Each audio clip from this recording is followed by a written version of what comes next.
పట్టణంలో ఉన్న వ్యాపార వాణిజ్య సముదాయాల యజమానులందరికీ కూడా మా యొక్క విజ్ఞప్తి, మీరందరూ కూడా గతంలో నుంచి కూడా చూశారు, ట్రేడ్ లైసెన్స్ ఉన్న ప్రతి ఒక్కరు కూడా ట్రేడ్ చేస్తున్న ప్రతి ఒక్కరు కూడా ట్రేడ్ లైసెన్స్ తీసుకోవడం అనేది కంపల్సరీ. మన దగ్గర చాలామంది ట్రేడ్ చేస్తున్నారు తప్ప ఎవరు కూడా ట్రేడ్ లైసెన్స్ అనేది తీసుకోవడం లేదు. అది చట్టవిరుద్ధము. అలాగే ఖచ్చితంగా మాకున్న నిబంధనల ప్రకారం ట్రేడ్ చేస్తున్న ప్రతి వ్యక్తి కూడా ట్రేడ్ లైసెన్స్ తీసుకోవాలి. మేము పట్టణంలో 2863 ట్రేడ్ లైసెన్స్ అంటే కమర్షియల్ బిల్డింగ్స్ ఉన్నాయి. కమర్షియల్ బిల్డింగ్ ఉన్నప్పుడే అంటే ఖచ్చితంగా దాంట్లో కమర్షియల్ యాక్టివిటీ జరుగుతుందని చెప్పేసి దాని ఉద్దేశం. అలాంటి మనకు సంబంధించి మన పట్టణానికి సంబంధించి 2863 ప్రాపర్టీస్ మనం ఐడెంటిఫై చేయడం అనేది జరిగింది. సిడిఎంఏ గారు 100 రోజుల ప్రణాళికను కూడా ప్రవేశపెట్టిన విషయం కూడా అందరికీ తెలిసి, జూన్ 2వ తారీఖు నుంచి సెప్టెంబర్ 9 వరకు ఈ 100 రోజుల కార్యాచరణ ప్రణాళిక కూడా కొనసాగుతున్నది.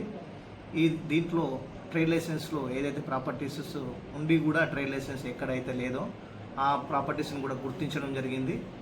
కొన్నిట్లలో ట్రేడ్ జరగట్లేదు. నిజానికి ట్రేడ్ జరగని దగ్గర మేము వాటి జోలికి వెళ్ళదలుచుకోలేదు. ట్రేడ్ చేస్తూ కూడా లైసెన్స్ లేని వాళ్ళ ప్రాపర్టీస్ ఇప్పటివరకు ఇంకా 178 మంది పెండింగ్లో ఉన్నారు. 93 మందికి మేము ఈ 100 రోజుల ప్రణాళికలో భాగంగా 93 మందికి ఇష్యూ చేశాము. బిల్డింగ్స్లో కూడా గుర్తించి ఇంకొక మొత్తం 217 ప్రాపర్టీస్ను మనం ఈ రోజు వరకు ఈ 100 రోజుల కార్యాచరణ ప్రణాళికలో భాగంగానే కొత్తగా ఇష్యూ చేయడం అనేది జరిగింది.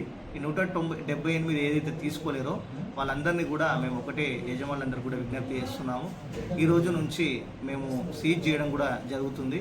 మీరు ఖచ్చితంగా మీ ట్రేడ్కు లైసెన్స్ అనేది తీసుకోవడం కంపల్సరీ. మీరందరూ తీసుకొని పట్టణాభివృద్ధికి సహకరించాలని చెప్పేసి మేము కోరుతున్నాము. మనము నిబంధనలకు అనుగుణంగా చేసినప్పుడు మనకి ఎవరి వల్ల కూడా ఇబ్బందులు కూడా ఎదురుకావు. మీరు ఆ విధంగా చేసుకుంటారని చెప్పేసి నేను భావిస్తున్నాను. మీరందరూ కూడా మా వాళ్ళకి సహకరించి మీ ట్రేడ్ లైసెన్స్ తీసుకోవాల్సిందిగా నేను విజ్ఞప్తి చేస్తున్నాను. ఎవరైనా చెయ్యని ఎడల ఖచ్చితంగా చట్ట ప్రకారం వాళ్ళ షాప్ను సీజ్ చేయడం కూడా జరుగుతుంది. అలాగే ఎవరైతే రెన్యువల్ చేసుకోలేరో ఇంతకుముందు తీసుకొని వాళ్ళు కూడా ఇప్పుడు రెన్యువల్ చేసుకోవాలి. లేదంటే మీకు ఇంట్రెస్ట్ కూడా పడుతుంది. కాబట్టి ఏ సంవత్సరం ఆ సంవత్సరానికి నిర్ణీత కాలంలోనే రెన్యువల్ చేసుకోవడం వల్ల మీరు ఆ ఇంట్రెస్ట్ను తప్పించుకుంటాం వాళ్ళు అవుతారు. కాబట్టి ప్రతి ఒక్కరు కూడా ట్రేడ్ కలిగిన వాళ్ళు మళ్ళొకసారి నేను విజ్ఞప్తి చేస్తున్నాను.